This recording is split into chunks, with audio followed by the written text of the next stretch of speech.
paix à tous. Et à ton esprit. Lecture du très saint évangile selon saint Matthieu. Gloire à toi, Seigneur, gloire à toi.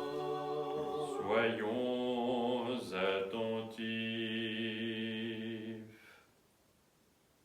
Le Seigneur dit, si vous pardonnez aux hommes leurs manquements, votre Père céleste vous pardonnera aussi.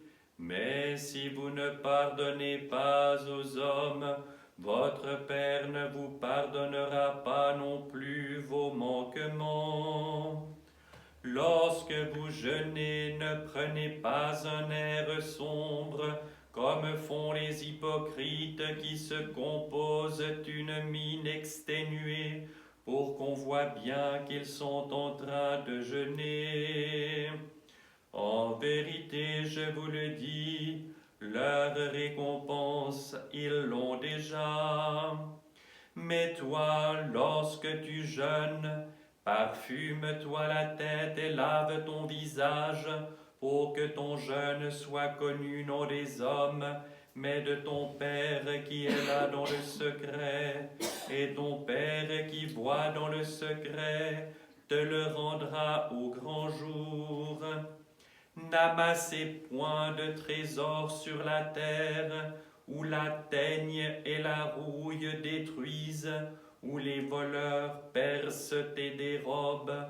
Amassez vos trésors dans le ciel, où ni la teigne ni la rouille ne détruisent, où ne percent ni ne dérobent les voleurs. Car là où est votre trésor, là aussi sera votre cœur. Le Seigneur dit, je suis la porte, qui entre par moi sera sauvé. Il entrera et sortira et sa pâture trouvera. Le voleur ne vient que pour voler, pour égorger et pour détruire. Moi je suis venu pour que les brebis aient la vie et qu'elles soient dans l'abondance. Je suis le bon pasteur. Le bon pasteur donne sa vie pour ses brebis. Le mercenaire qui n'est pas le pasteur et à qui les brebis n'appartiennent pas, à la vue du loup, abandonne les brebis et s'enfuit, et le loup les emporte et disperse les brebis. Le mercenaire s'enfuit parce qu'il est mercenaire et qu'il ne se met pas en peine pour les brebis. Je suis le bon pasteur, je connais mes brebis et mes brebis me connaissent, comme le Père me connaît et que je connais le Père, et je donne ma vie pour mes brebis. J'ai d'autres brebis encore qui ne sont pas de ce bercail. Celles-là aussi je dois les mener. Elles écouteront ma voix, et il n'y aura plus qu'un seul troupeau et qu'un seul pasteur. Gloire à toi, Seigneur, gloire à toi.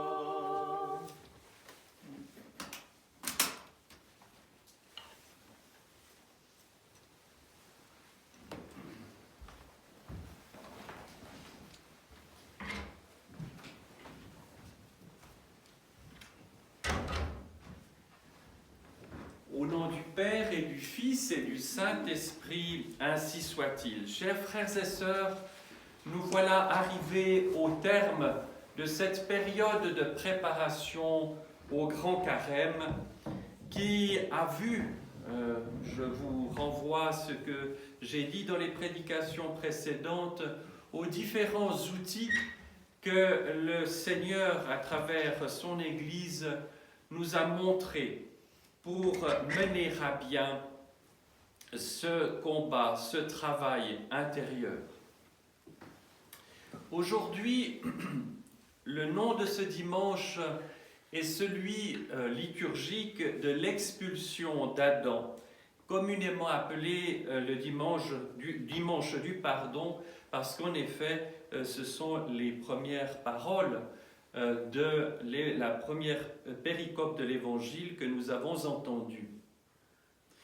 Et le fait que l'Église médite sur la personne d'Adam, c'est quelque chose qui est extrêmement important parce qu'il montre une première chose, c'est que Adam a eu l'expérience de la présence vivante du Christ. Il se nourrissait de la présence du Christ, comme certains saints, vous le savez, qui pouvaient se nourrir que de la communion et n'avaient plus besoin d'autre nourriture. Se nourrissait, était littéralement en état d'existence par la contemplation de Dieu. Et nous connaissons tous le mésusage qu'il fit de sa liberté et qui eut pour résultat que sa vue intérieure s'est brouillée, qu'il a perdu les capacités de communication avec Dieu, cette capacité de vivre pleinement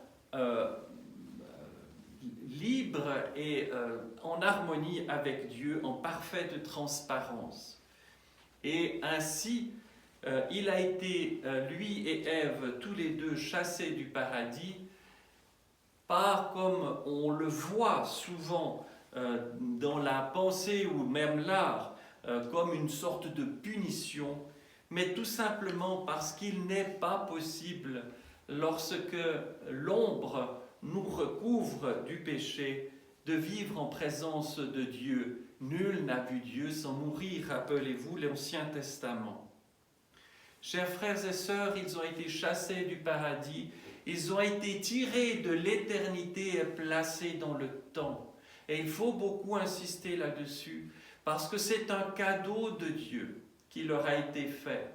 Ainsi, ils ont pu, à ce moment-là, revenir sur ce qui s'était passé, réaliser cette privation, et c'est tout le sens des plaintes d'Adam aux portes du paradis lorsque celui-ci a été fermé pour lui, ce regret, ce repentir qui a grandi en lui et une capacité de se projeter dans le futur, dans l'espérance ferme d'être sauvé.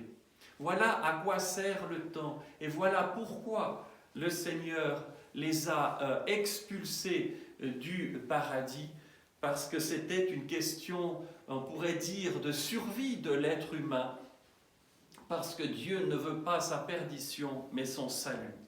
Et je vais vous lire juste deux stichères qui ont été lus au Lucernaire des Vêpres et qui illustrent cela. Mon Créateur, le Seigneur, prenant du limon de la terre, m'a formé. Il m'a donné une âme par son souffle vivifiant. De toutes choses visibles sur terre, il m'établit comme chef, et des anges, il m'a fait le concitoyen. Mais Satan, par l'entremise du serpent, perfidement m'a pris à l'hameçon, et de la gloire divine m'a séparé, me livrant sur terre à la mort. Mais toi, Seigneur de tendresse, rappelle-moi vers toi. Et ensuite, Adam s'assit devant le paradis et gémissant, pleurant sa nudité, hélas, par une ruse je fus séduit et dépouillé, et de la gloire je me suis éloigné. Hélas, moi qui étais nu en toute simplicité, je ne sais plus que faire maintenant. Ô paradis, jamais plus je ne goûterai ta joie, jamais plus je ne verrai le Seigneur, mon Dieu, mon Créateur, car je dois retourner à la terre dont je fus créé. Dieu de tendresse, je te crie, après ma faute, aie pitié de moi. Vous voyez, chers frères et sœurs, que tout nous est donné ici comme direction, comme sens au carême que nous allons vivre ensemble. Et il faut impérativement chasser toute image préconçue que l'on a sur le grand carême et ces pensées qui sans doute, sans aucun doute, vont venir à notre esprit, nous dire « Ah mon Dieu, il va falloir jeûner, on ne pourra plus ceci, on ne pourra plus cela », voir le carême comme une montagne et se décourager et lâcher l'effort. Reméditons l'exemple de l'enfant prodigue.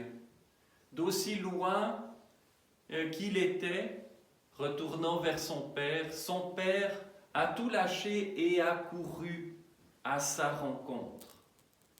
Donc le Seigneur, voyant notre bon propos, voyant que nous voulons aller vers lui, ne va pas attendre sur un trône de gloire et avec un air condescendant, attendre que nous venions en rampant vers lui.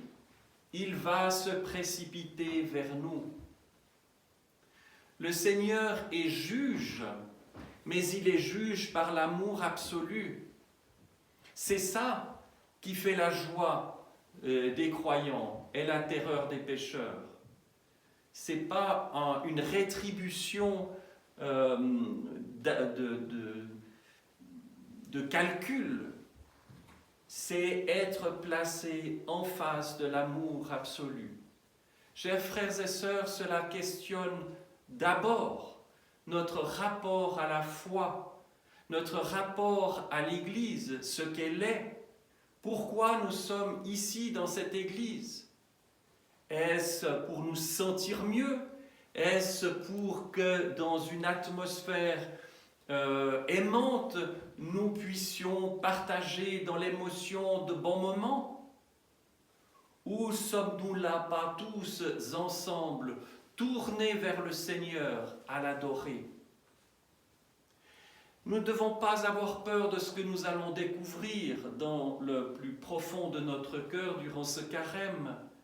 Nous allons visiter les ténèbres de notre cœur avec le Seigneur Tout-Puissant, avec et accompagné de sa tendresse, de sa profonde miséricorde, de son désir que nous redevenions pleinement vivants, d'ombre que nous sommes encore. Chers frères et sœurs, c'est le moment, il n'y a plus de temps, il n'y a plus de raison, aucune raison d'attendre. Le temps est court. Nous voyons comme autour de nous, les hommes se sont détournés de Dieu, comme ils le combattent. Quel combat inutile et faible! L'homme n'est pas de taille en face de Dieu. Et pourquoi lutter contre celui qui est l'amour? Pourquoi lutter contre celui qui est la vie? Pourquoi lutter contre celui qui de la terre nous a tirés pour nous donner l'existence? Chers frères et sœurs, convertissons-nous, pas dans un sens nominal, mais au sens premier. Tournons-nous vers Dieu. Aimons-le. Répondons par notre pauvre amour à son amour infini.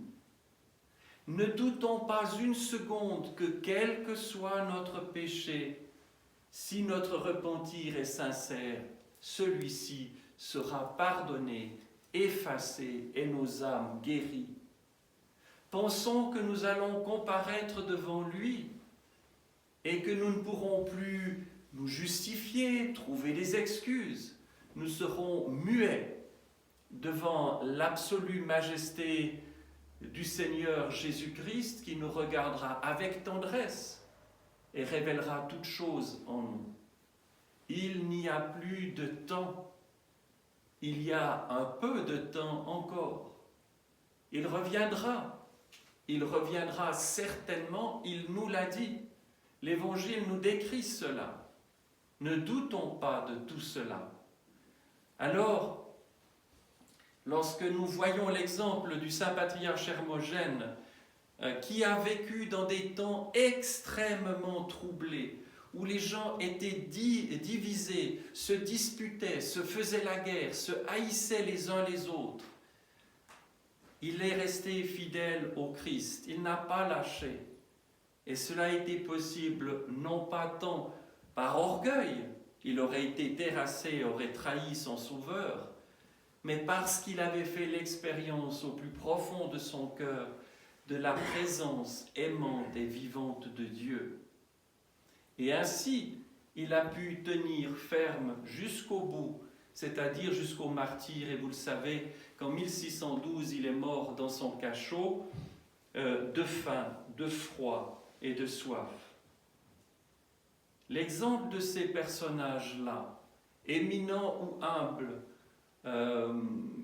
connus ou inconnus, c'est foule innombrable de témoins. Et le sens de martyr, c'est témoin. Ils témoignent de ce qu'ils ont vécu, de ce qu'ils ont connu. Dieu se fait connaître à chacun d'entre nous. Il frappe à notre porte. Il faut lui dire, Seigneur, entre. C'est tout, entre. N'aie pas peur de ma misère. Ne sois pas dégoûté de ma misère. Ça, c'est ce que je dirais de manière humaine. Il nous connaît mieux que nous-mêmes. Il nous connaît avant même que nous ayons pu exprimer une quelconque explication ou justification.